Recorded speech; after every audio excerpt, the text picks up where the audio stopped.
So it's been 3 weeks since I've set up my breeder buckets. I did 2 buckets in the end. And I'm going to just give them a sieve. I haven't done anything to them. I've fed them every 2 to 3 days, just a pinch of a worm meal that I kind of researched and made up with ground oats, ground chicken feed, just in the Ninja. Just give it a good blend. A little bit of eggshell, a little bit of rock dust in there as well, just a pinch in a batch. Every couple of days, give them like just a 3-fingered pinch, and then damped it down with a sprayer. So anyway, let's get on with it and see what we've got. I will just put you down there. I don't know, like I say, I haven't had a sift through, rake through my fingers or anything to see what I've got. So I don't even know if it's worked. But hopefully they were of a good age to produce a few eggs. Well, I can see quite a few eggs. Saw a few eggs there.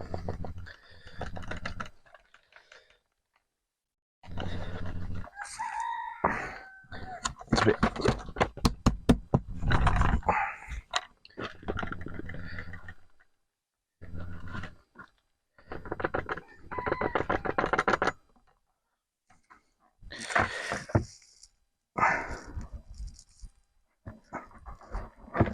A little bit stuck around the side.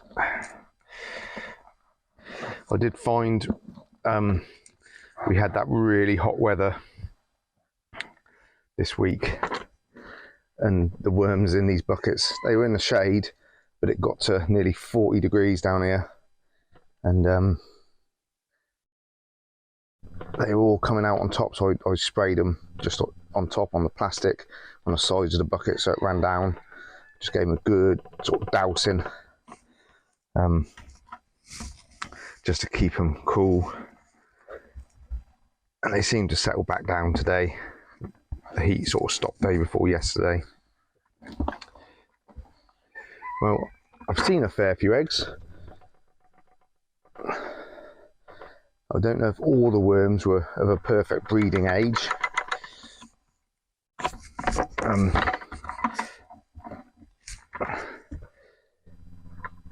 Obviously I'd only bought them a few weeks before, and they were mixed ages. So I might find that this time round, when I reset them, I might get a few more.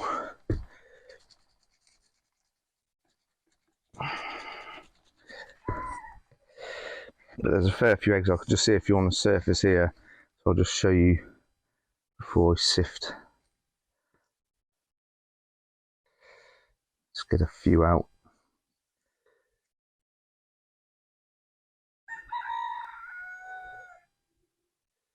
I mean, there's quite a few I've got.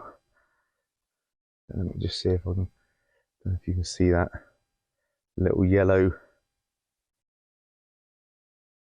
specks in there, the little like lemon shaped things. So we're getting there. There's quite a few in there.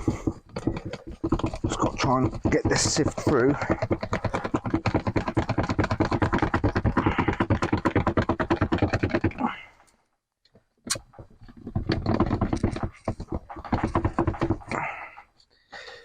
It's a little bit sticky. I might have slightly overwatered them in the hot weather.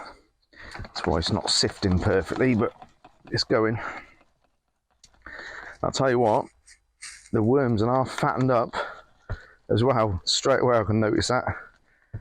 They are much fatter than when I put them in on that diet of ground oats and chicken feed. Whether it's because it's extra protein, I've got to be careful of that. I just flicked an egg out there. That little bit of compost.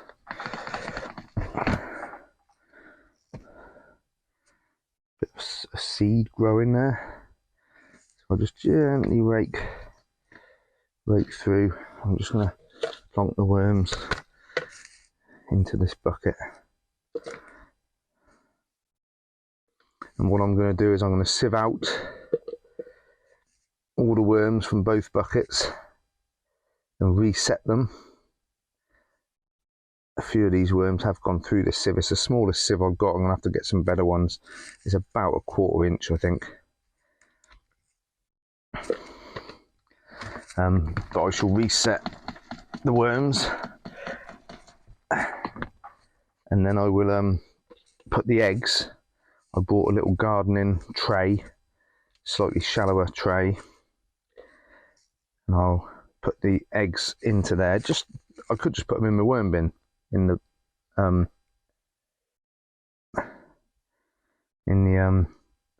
flow through bin or something, but I just want to see them hatch, see them come on, watch the sort of life cycle a bit, so that I can learn.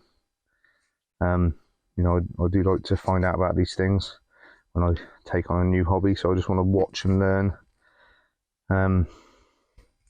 figure out better ways of doing things. So yeah, I'm going to put them into there, but I'll combine both buckets of eggs into that tray, which I'll show you in a minute. But yeah, there's a fair few eggs in there actually.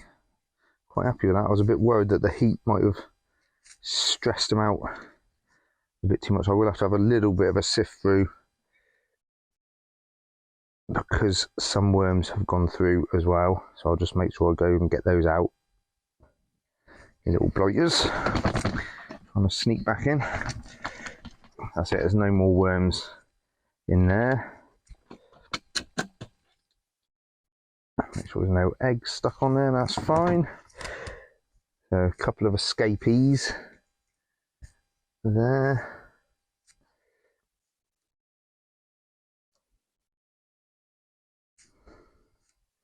But yeah, so I'll do this with the other bucket as well, and then I'll get the camera and bring you in for a close look at the eggs in the tray that I'm going to set them in.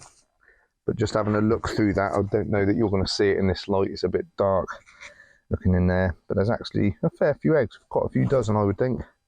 So that's 100 worms, 3 weeks.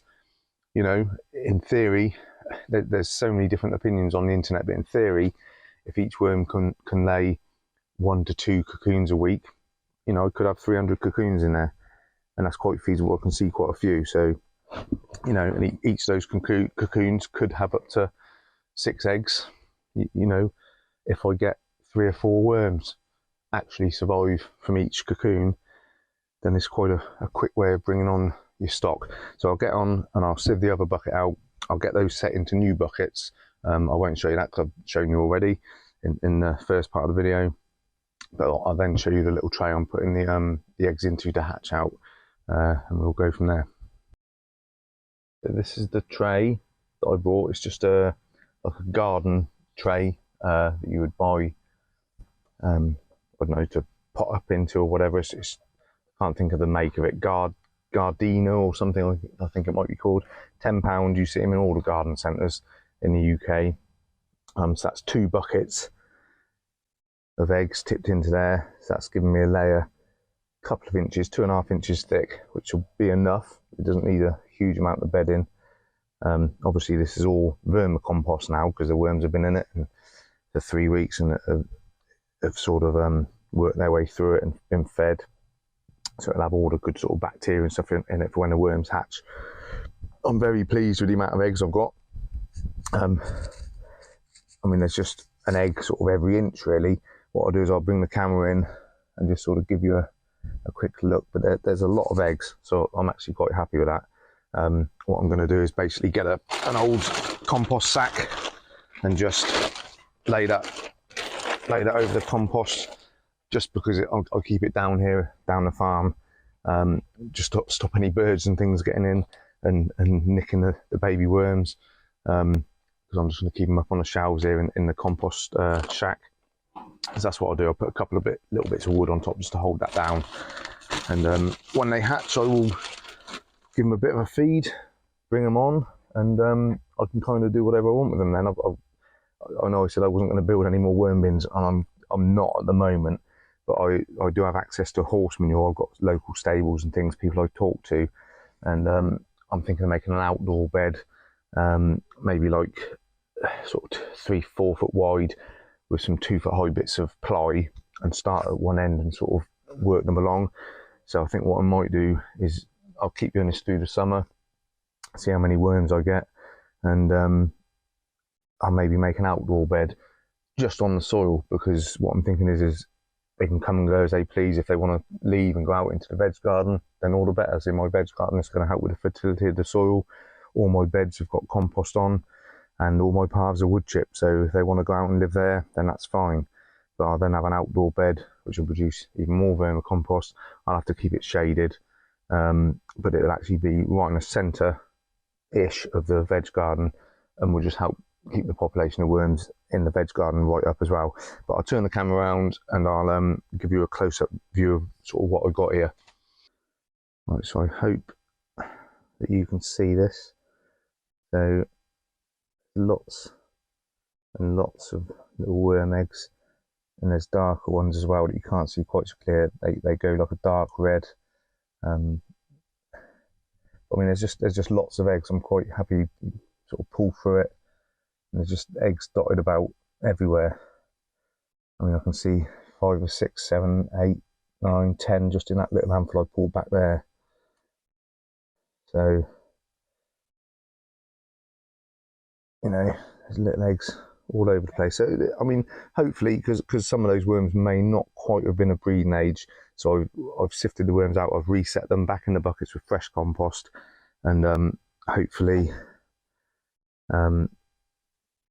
they will all be breeding now, and I might get a few more eggs in the next batch. But you know, this was just a little trial, things I've seen on the internet. I just wanted to give a go myself, and I'm actually really happy with it. It's worked. It's a really good way of keeping them at a population where they will keep breeding and give you lots more worms. So you see, there's just little eggs here and there, just dotted all through it, and each one of those potentially could be up to 6 worms. So what I'll do is I'll come back and show you how many worms have hatched out of this first batch. You know, I'll do another video on that just to show you. It'd just be really interesting to see how many 200 breeding worms can produce. You know, yeah, very interesting. So I'll do that in a few weeks. I can't remember the time scales actually of how long they take to hatch, and I'll have another read up, and I'll just keep an eye, and I will update you when they've hatched and we've got lots of little baby wigglers. See you next time, guys. Take it easy, yeah?